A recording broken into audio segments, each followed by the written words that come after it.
Esse vídeo é muito polêmico e você precisa assistir ele comigo. Lojistas, compradores e ambulantes reagiram à decisão do governo Lula de ampliar a fiscalização do Pix. A repórter Tawane Catan foi até a região do Brás, centro do comércio popular aqui na cidade de São Paulo, ouvir o que o povo pensa da decisão dos petistas. Tem gente até desistindo do Pix. Vamos acompanhar. Começou a falar já sobre isso em desistir do Pix por causa desse imposto aí que vai cobrar. Já falaram para você? Já, bastante. Em um dia só, já falaram bastante já. E aí a ideia, a estratégia então é cobrar em dinheiro? É cobrar em dinheiro. Mas de renda baixa, é carente, é camelô, é pessoas que também, igual eu, ganha pouco, não ganha muito, né? A senhora tem filhos? Tenho 3. Eu preciso sobreviver. Eu sou produtor audiovisual. Então o que ele tem que fazer? Ele tem que vender água, ele tem que vender refrigerante na rua. Se correr o bicho pega, se ficar o bicho come. Porque se você aumentar o valor da água, você vai estar onerando esses valores para o teu cliente. Se você aumenta, você não vende, né? E se você fatura baixo, você apenas cobre os seus custos. Então praticamente não tem para onde correr. É mais um imposto covarde. Vou deixar de cobrar pro Pix. Já começou a deixar de cobrar? Hoje mesmo eu já perdi venda pro Pix. Eu não quero mais Pix. Só dinheiro? Só dinheiro. Nem maquininha? Maquininha eu até quebrei hoje. O Caute, semana passada, você deu uma explicação aqui no Sem Filtro sobre essa normativa da Receita Federal que está dando o que falar. Os brasileiros estão realmente confusos, é o que disse ali o entrevistado, a nossa repórter Tawane Catan. Se correr o bicho pega, se ficar o bicho come. Tem muita gente achando que é um novo imposto, que é uma taxação sobre o Pix. Acho importante a gente esclarecer mais uma vez para quem nos acompanha, porque realmente há muita confusão sobre essa normativa que já está em vigor a partir de 1º de janeiro. É isso, Paula. Vou usar as palavras do nosso entrevistado. Eu preciso sobreviver e esse é um imposto covarde. Então, assim, é isso que está acontecendo. Mas, antes de tudo, vamos esclarecer para o nosso público. Não é um novo imposto, não é um imposto sobre o Pix, tá? Essa foi uma confusão criada, inclusive pela velha mídia, porque aqui na Oeste nunca usamos esse termo imposto sobre o Pix, né?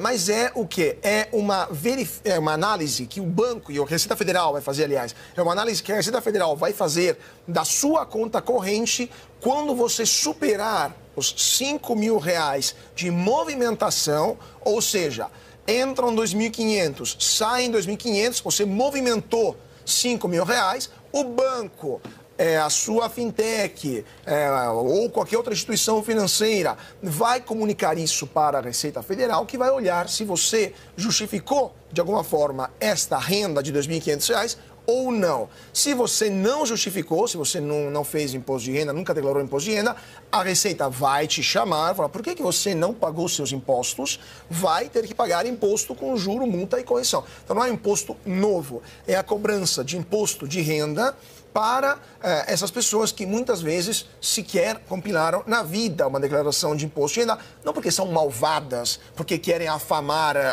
os outros compatriotas brasileiros, porque querem sonegar, não, porque elas simplesmente muitas vezes não conseguem fazer isso. Não tem computador para fazer uma declaração de imposto de renda, não conseguem baixar o software. Imagina só, vou usar de novo o exemplo da faxineira Dona Edilane, que ganha R$200 por dia. Dona Edilane tem a terceira série que estudou no interior do Maranhão. Vocês realmente acham que uma empregada doméstica, uma faxineira, consiga preencher uma declaração de imposto de renda com um software que é até tão complexo que até os contadores reclamam, e sozinha? Ou ela vai ter que pagar um contador para fazer isso para ela, gastando no mínimo R$500, R$600 para fazer o imposto de renda. Uma pessoa que ganha muitas vezes R$4.000, R$5.000 no máximo fazendo faxina e que deve pagar aluguel, deve pagar transporte, deve pagar escola para os filhos, remédios, etc. Então é isso que vai acontecer. Essas pessoas brasileiras mais pobres, os nossos entrevistados lá no Brás, que nunca declararam imposto de renda, porque simplesmente fazem trabalhos bico, trabalhos irregulares, não sabem se amanhã vai trabalhar ou não, ganham muito pouco, eles vão ter suas contas na lupa da Receita Federal, não só pela questão de cobrança de imposto de renda. Então vamos supor, de novo, a Dona Edilane que ganha R$200 por dia, 22 dias úteis, ganha R$4.400 por mês. ela vai ter que pagar uma alíquota que é, se não me engano, 22, estou vendo aqui, é 22,5% de imposto de renda. Ou seja, basicamente, daqueles 4.400, R$1.000 vão embora. Imagina só para uma pessoa que ganha R$4.400, tirar R$1.000, o que significa? Vai passar fome. Esse é o imposto da fome. Ou melhor, é a mudança, não é imposto novo. É a mudança que vai levar milhões de brasileiros a passar fome, a passar necessidade. Porque além disso, do pagamento de imposto de renda para os miseráveis, para os mais pobres, tem também a parte mais malvada, a parte sádica. Porque essas pessoas que fazem bico, que têm trabalhos regulares, muitas vezes recebem Bolsa Família, recebem BPC, recebem auxílio gás, recebem vários tipos de auxílios, até estaduais. Antes de chamar essas pessoas para perguntar como que elas ganharam esse dinheiro, a Receita vai passar esses dados para o governo federal e vai ver que essas pessoas não têm meio salário mínimo por pessoa, por núcleo familiar, e vai tirar imediatamente esses benefícios sociais. Então, assim, o governo Lula está aplicando impostos de renda para as pessoas mais baixas da população, mesmo ele tendo prometido na campanha eleitoral de isentar quem ganha até R$5.000 do imposto de renda, está cobrando para todo mundo, para quem ganha muito menos do que isso, e vai também tirar, isso vai ser automático, porque a lei prevê isso, o benefício só de muita gente. Isso vai garantir o quê?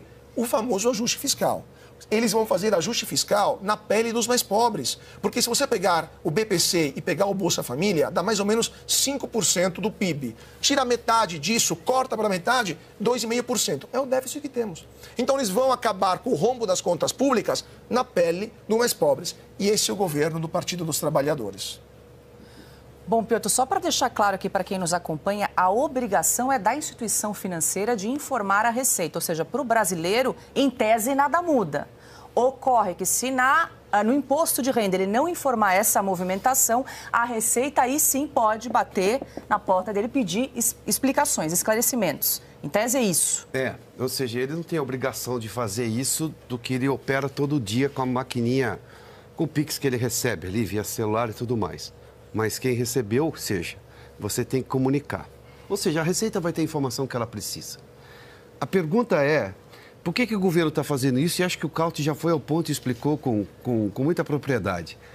O governo cria um rombo fiscal gigantesco, não traz nenhuma melhora significativa para o país, aliás, está muito longe disso, e agora ele tem que arranjar um jeito de resolver o problema nas contas públicas. O problema que ele criou, porque esse país foi entregue lá atrás com 54 bi de superávit e com ambiente favorável aos negócios. Aí vou ao ponto de por que nós temos hoje essa situação da informalidade. A informalidade tem pesquisas muito sérias, acadêmicas inclusive, que tentam explicar a informalidade. A maior causa da informalidade não é o desejo do sujeito de ser informal, porque o próprio sujeito sabe que ele está inseguro, que ele corre algum risco. A informalidade vem de um negócio chamado precarização da economia. A precarização da economia vem, por exemplo, carga tributária muito alta, governo com muita burocracia, ou seja, o Caute também já foi nesse ponto.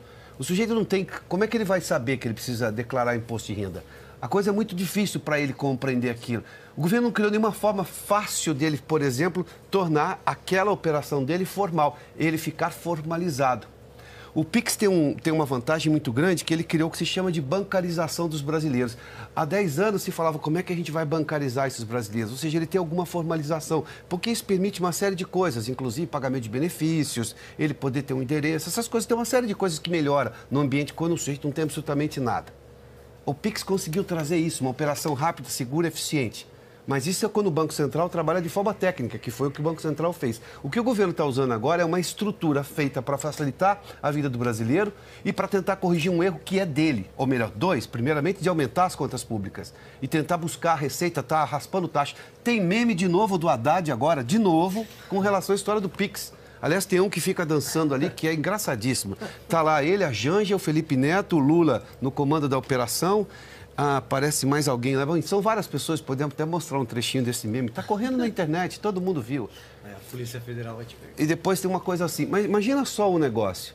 Então, quer dizer, você tem hoje o Bolsa Família, por exemplo. Onde é que o governo se dedicou a fazer o Bolsa Família como uma porta de saída? Porque a lógica do Bolsa Família, que era o renda mínima lá atrás, olha, eu vou subsidiar essa família que tem uma situação muito ruim, subsídio social, ou seja, benefício social, por criança, na escola, a escola dá educação a essa criança melhora e lá na frente ela não vai precisar mais. Não, hoje virou, na verdade, uma transferência de renda ad eternum, vai até quando puder. E o governo não melhora as coisas essenciais e agora está buscando dinheiro a qualquer custo. Claro que essas pessoas gostariam de se formalizar, mas vai ser agora na base da pancada da Receita Federal? Esse é o governo. Bom, como já disse o Roberto Campos, né? O PT é o partido dos trabalhadores que não trabalham, os intelectuais que não pensam, os estudantes que não estudam. Bom, posso acrescentar aqui de minha própria palavra, e de governantes que não governam. Caute, para fechar? Mas que sabem taxar, né, Pio? Taxar, ele sabe. Governar taxa, é o grito de taxa em todos. Não, é só complementando esse ponto para o nosso público entender. O governo começou 2023, primeiro ano de mandato, tentando tungar os brasileiros mais ricos, né? Ao grito que os ricos que paguem para gastar, poder gastar sem parar. Começaram a gastança e depois perceberam que os ricos são poucos. E não tem tanto dinheiro assim para cobrir o rombo. E agora está fazendo o quê? No terceiro ano de mandato, mudaram a pontaria do canhão da Receita e foram para os pobres. Porque os pobres são muitos. E os pobres podem ser tungados, um pouquinho por cada um, mas assim eles conseguem cobrir esse rombo gigantesco. Então é simplesmente isso. O governo, que tinha que ser o governo contra os ricos, para taxar os mais ricos, percebeu que não tem tanto rico assim para taxar. Tentaram. Colocaram imposto sobre investimento no exterior, inventaram de tudo, aumentaram imposto sobre MEI também.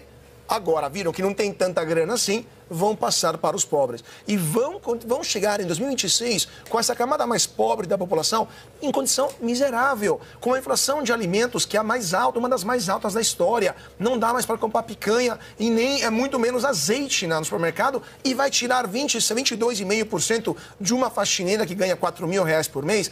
Sim, se não fosse o governo do PT, a gente poderia usar outros adjetivos. Nesse caso, não só, é sadismo puro contra a própria população que o elegeu.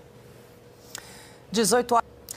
E a Meta tem até a tarde de hoje para entregar à Advocacia Geral da União um documento esclarecendo como vai garantir o cumprimento legal da obrigação de combater crimes como racismo e homofobia nas suas plataformas.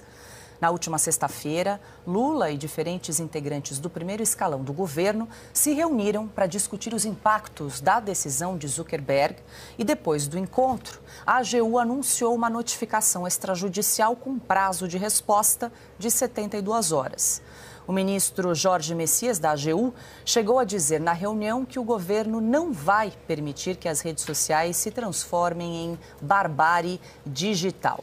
Ana, começo essa rodada com você. Quero aproveitar também e trazer a capa dessa edição da Revista Oeste que você assinou na semana passada. Mark Zuckerberg veio a público aí numa declaração que sacudiu aqui o Brasil, principalmente aí o consórcio STF e o governo Lula. Está aí para quem nos acompanha a capa na nossa tela, luta pela liberdade. E eu quero ouvi-la porque, segundo a AGU, Advocacia Geral da União, que deu 72 horas na última sexta-feira, hoje então encerra esse prazo para supostamente a Meta, a empresa Meta, e apresentar as regras do que vai definir o que ela vai fazer no Brasil, já que na semana passada o CEO da Meta, o Zuckerberg, veio a público dizer que tinha encerrado a parceria com as agências de checagem. Bom, vamos lá, Paula. Primeiro, sobre o meu artigo e sobre a capa, eu não engoli a história do Mark Zuckerberg de simplesmente trocar de lado e aparecer, né? Estou aqui para salvar a liberdade. Eu acho que ele se dobrou à vitória avassaladora de Donald Trump. Esse é um ponto e ali no artigo eu explico exatamente por quê. Como o Mark Zuckerberg, nos últimos 4 anos, alimentou a indústria e o monstro da censura. Então, eu começo por aí. Depois, parece que a AGU, esse ator aí, que eu não vou nem citar o nome dele, o consórcio no Brasil, parece que eles não escutaram o Mark Zuckerberg, não prestaram atenção nas diretrizes. As regras aplicam para os Estados Unidos da América por enquanto. Esse é um ponto. Segundo ponto que você leu aí, Paula, que a Meta tem até a tarde de hoje para entregar à AGU um documento esclarecendo como vai garantir o cumprimento legal da obrigação de combater crimes como racismo, homofobia em suas plataformas. Eu queria saber qual legislação, em que legislação a AGU embasou essa demanda até hoje à tarde, 72 horas, né? Nós falamos na sexta-feira. E até hoje, senão o quê? O Zuckerberg vai preso, o Facebook cai, o WhatsApp é desligado, senão o quê? O que diz a legislação? Qual legislação? Estamos aqui perdidos, AGU. O outro ponto, Paula, é que nós assistimos essas notícias e a gente fica pensando assim, meu Deus, o Brasil tá voando, né?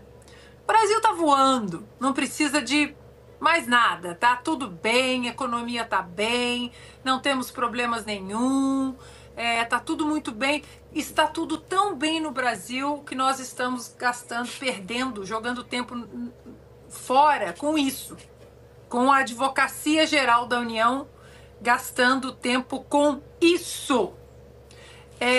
Estávamos falando, né, o Cauti e o Piotto brilhantemente explicando, né, todo o imbróglio, a história ali, colocando direitinho as informações corretas para você, espectador da Oeste, sobre o Pix. Pois bem, na entrevista do Messias aí da AGU na sexta-feira, ele estava culpando a possibilidade da Meta cortar os checadores aí de fatos, né, as agências de checagem. Ele estava dizendo que isso traria um problema sério para os pequenos comerciantes. Vocês lembram disso? Não sei se a produção dá tempo da gente recuperar essa entrevista. Não, é um absurdo. Quem vai proteger as mulheres, as crianças, os pequenos comerciantes? Imaginem, os comerciantes precisam de checadores de fato para eles produzirem. Nada disso sobre o Pix importa, nada sobre a economia importa. O que eles estão morrendo de medo, senhor Messias, é com a possibilidade da Meta tirar os mentirosos que não checam fatos, só empurram as narrativas. E esse foi o vídeo de hoje do JV Notícias. Se inscreva no canal, deixe o seu like e compartilhe com muitos amigos para que eles fiquem por dentro deste assunto.